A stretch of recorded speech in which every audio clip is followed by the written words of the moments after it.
မင်္ဂလာပါရှင်ဟိုနေ့ဆန်းကတိလာပြီးတော့ပေးတာဟိုဘက်ချမ်းနေပြီးတော့အကောင်လေးကလာပြီးတော့အပို့ခိုင်းတာသူ့အိမ်ကကလေးတွေ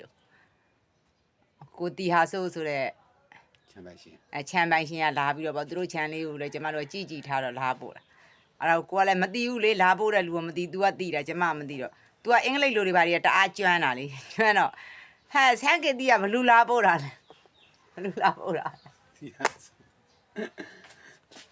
ကာစရဘာမခေါ်ရလို့အဝါရတဲ့ကန်းကျမတွေလာပို့တာလေကျမယောက်ျားအင်္ဂလိပ်စပီကတွေပါသင်တန်းပို့အောင်မကန်ကျမတဲ့နည်းနည်းအခေါ်ပြောလေးတွေကတော်တာဟိုနေ့လည်းမှသူ့ရဲ့ဘေးနာသူ့သားသမီးတွေကသူတို့လူတွေနဲ့သူတို့စကားပြောနေတာနေရလဲကိုကြီးစားနဲ့ကိုစကားပြောတာနင်ကြီးစားစကားပြောနေတာဘာဖြစ်တယ်နေကငါအဖာမောင်းနေတဲ့မော်တာကြီးကြာနေတော့ဒုတ်ခလေးတွေဆိုတော့လေရီတာသူ့ကြီးဦးတွေတက်